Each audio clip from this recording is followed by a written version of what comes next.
Hello नमस्कार दोस्तों, मैं अनिल यादव अपने YouTube चैनल कृष्णा क्लासेस में आपका स्वागत करता हूं। दोस्तों आज हम आपके बीच बहुत ही शानदार तरीका लेकर आए हैं इस प्रश्न को हल करने का। ज्यादातर बच्चे क्या करते हैं कि ऐसे प्रश्न देखते हैं और स्किप कर देते हैं या फिर इनको समझ में नहीं आता कि कौन सा अप्रोच लगाया जाए कि जल्दी से सॉल्व हो जाए। चलिए हम समझते हैं प्रश्न। प्रश्न दिया है, एक वस्तु 20% लाभ पर बेची जाती है। यदि वस्तु का क्रय मूल्य 100 रुपए कम कर दिया जाए और विक्रय मूल्य 80 रुपए कम कर दिया जाए तो लाभ 28% हो जाता है। वस्तु का क्रय मूल्य ज्ञात कीजिए। ऑप्शन दिया गया है 600, 640, 680 और 720 दिया गया।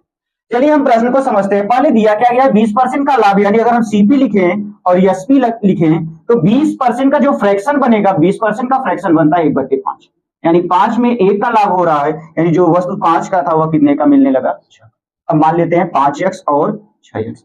फिर कह रहा है कि 100 रुपए कम कर दिया जाता है किसमें, क्रय मूल्य में, यानी 5x में 100 रुपए कम कर दिया जाता है क्रय मूल्य में।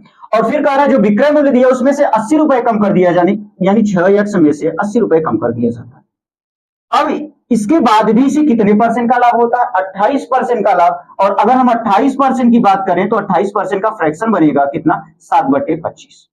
अगर लाभ हो रहा है तो प्लस कर दीजिए, यानी 25 में 7 की वृद्धि, यानी लाभ हो रहा है, यानी 32/25 का। अगर हम गुणा कराएं 32 पंचे कितना होता है, 5 दूनी 5 15, 160x माइनस 320 मतलब 3200 बराबर हो जाएगा। 25 का गुणा कराइए, 25 छक्का 150, 150x और माइनस 25 8 200 यानी 2000। अगर इधर माइनस करेंगे तो 160x में से 150x माइनस करेंगे, कितना बचेगा 10x। और इधर माइनस उधर जाएगा तो 3200 में से 2000 घटाएंगे तो 1200। अगर 0 से 0 कैंसिल किया जाए तो x बराबर 120 आ गया। x बराबर कितना आया, 120। हमसे पूछ रहा है क्या कहते हैं, सीपी यानी क्रय मूल्य। तो सीपी हमारा दिया कितना है 5x, यानी 5 गुणे 120, 12 पंचे 60 यानी 600, इसका क्या हो जाएगा 600 रुपए इसका क्रय मूल्य होगा।